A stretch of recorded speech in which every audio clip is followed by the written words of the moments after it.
Welcome back to Permaculture Retreat Center. In this video, we'll be talking about how to build food security in your community and at home, and how it looks around here. And our neighbors just harvested some onions and brought in a truck, and we talked a little bit with the buyers. So we'll take you and show you what that looks like.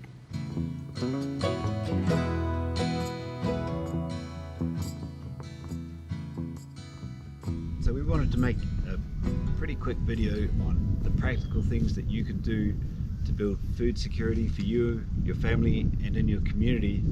Right now, I'm sure you've heard that there's and seen the fuel prices, and there's fuel outages. If you're reliant on food from the supermarket in a distributed system, you can perceive yourself as a trucketeer. You need those trucks. If they can't get the oil or the oil additives, which is happening now, then that food's just not going to come. So we need to take direct responsibility for our food security, and here are some quick tips where you can start now. Not everyone has a big playground like we do to be able to produce our own food and have had the years to do different trials. So the first thing is start small and use the space you have. So it could be, if you're in an apartment, you could do vertical window gardens, produce your herbs and even lettuces and stuff like that. That way, if you also live in an apartment, you could produce food on the rooftop. And I mean, incidentally, Cuba, with the Cuban Missile Crisis, they didn't have much gasoline or diesel come in because of the trade embargoes, so they switched very quickly, producing 50% of their food for the cities from the rooftops.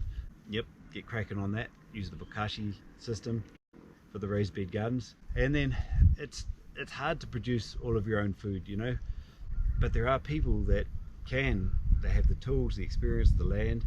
So go and find those farmers and make a direct relationship and support them to produce, to continue producing.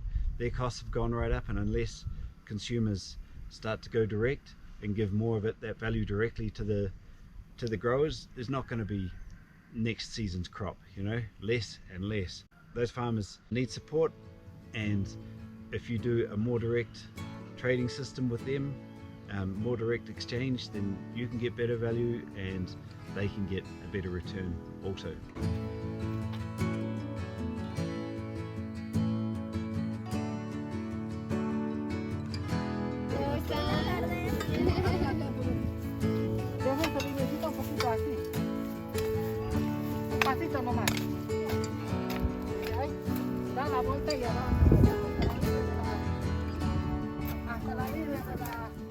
So this school is incredible, and this is the school of life, right? How to grow your own food.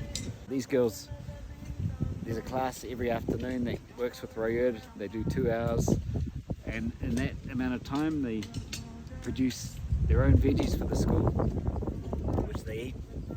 They also have a class for how to cook it, how to make bread, how to sew, and life skills. Let's go back to a good balance of life skills, right? To be more independent.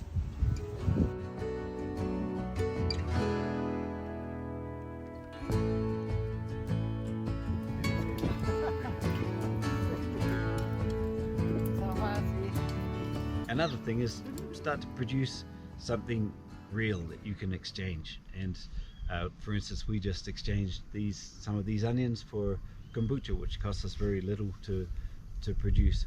We don't do the big crops like this right now. We produce an excess of fertilizer, and we can do exchanges for that also. You can do that. You can make fertilizer in your home and with the bokashi system and trade that for food directly. If you get into the habit of, when you're eating a fruit with seeds, a mature fruit with seeds or vegetable, save the seeds. That could well pay for the next purchase or more of those veggies. Seeds is the new gold, especially if they're not GMO. Thanks, Bill.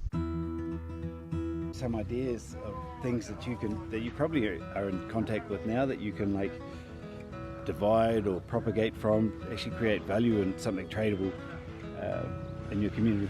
So here's comfrey. You know, in wetter climates, it's invasive, but it's a key for organic production, and you can propagate it just by breaking apart the roots. Get a little comfrey plant, put it in a corner. The same with mint. Let's go to the garden. mint and yerba buena, you can just like take some of the root, plant it around, it'll propagate. It's medicinal, it's good in teas, it's good to control the edges of the garden, and it's a tradable. You grow it, get a little bit established in a bag, and you can for sure swap that for food. Oh, I mean, it looks just like a rotten piece of jalapeno, but maybe the seeds are good in there. We can save that, we can have for next year. Also offer another plant if we want. Frost got to them a bit, eh? So we had a volunteer bring some nice Italian basil over. I think a packet might come with 50 seeds or something like that, but you plant them out, let one go to seed. Now we have thousands of seeds, and look, we can sell the seeds, or we can grow plants and sell them for a lot more money also. You could do that with anything, arugula, bok choy, just let one go to seed. We let an artichoke head mature, and we save the seeds. No one else has them here. It's a beautiful ornamental plant, so and no one else has it here, so we can convert one head into hundreds of dollars. So hibiscus for tea, it's also got some medicinal properties. A volunteer bought this for 5 bees, this amount, but within there's each one of these, I don't know, at least 50 seeds. And last year some people brought hibiscus plants here and were selling them for 15 bees each, so there's a lot more value in the seed and in the plant. No one else has kale here, and you can grow them just from taking most of the leaves off and putting that in water, or putting that in earth. So that's also a tradable. Start with some seeds, have a plant, propagate from that. Well, the frost has killed the plant, but maybe the fruit will mature. This is a special kind of tomato too. And bringing in a different kind and then acclimatizing it to your climate, having seeds from that's an advantage over what seed sellers from outside of the area are offering. Looks like a bird's eating this, but some of the seeds will work. This is a Cape gooseberry, or Peruvian ground cherry. It's sort of native to here, but no one cultivates it. And since all this worry about the flu, people really like high vitamin C fruit, so there's a premium for it. And you could take all of those seeds, I'm going to say it again, and make plants out of that. I'm going to start this sentence without saying so. We harvested all of these beans from one vining plant, which they used to have here. It's amazing how quickly areas can lose seeds. Just in one generation they lost this plant, and I brought it back, and now, and it feeds us a lot. The locals will buy it at 1 bee a seed, or at 3 bees for the plant. So even if you have just a little hole in the concrete or a pot, you can put a vine up there, a super productive vine, and not just create food out of it, but something real, something tradable. Here's another vining plant. It's a vegetable. Here they call it shushu or chayote in Ecuador, and it's a perennial. I don't know, we had one plant that maybe produced 80 of these. You could chop it up, put it with the dog food and soups, saute. We've got an excess of this, so what we're going to do is just walk in the neighborhood and plant it right where we think it's going to grow. So do a bit of guerrilla gardening, some seed grenades where you think they'd grow, like propagate some abundance near you.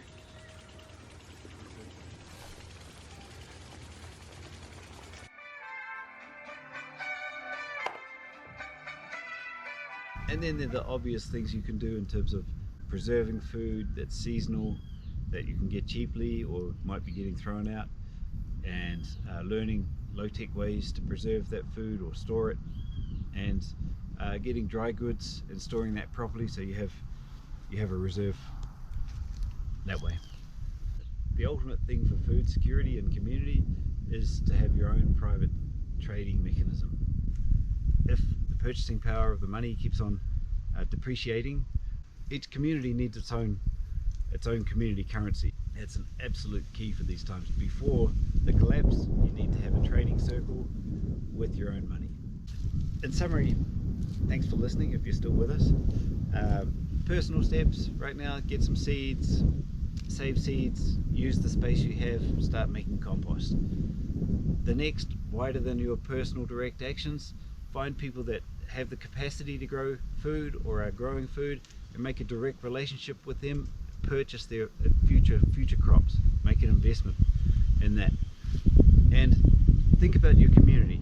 You're going to need a means of exchange. We don't need to go back to the dark ages of bartering or nomadic systems. We can have the inherent right to have our own sound money. And just like in the so-called Great Depression of the 1930s, so we'll see again the need for these community currencies, and what better time than to start now. Alright, that's all we have in this video. Thank you for watching over here at Permaculture Retreat Center. Leave a comment, like, subscribe if you haven't already, and comment below on what other topics you'd like to see in the future. See you guys in the next one.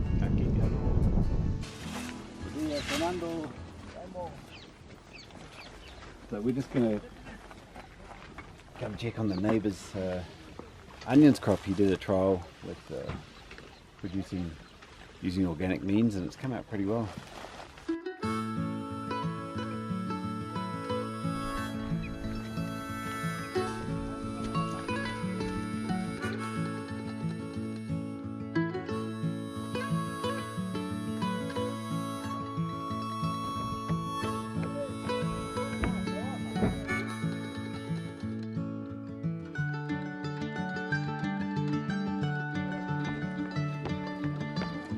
¿Qué piensas con esas técnicas nuevas?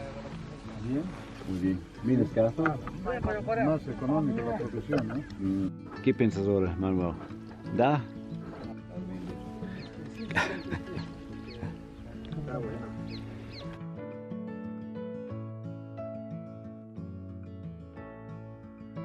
Gracias. Salud. Pachamama. Permiso.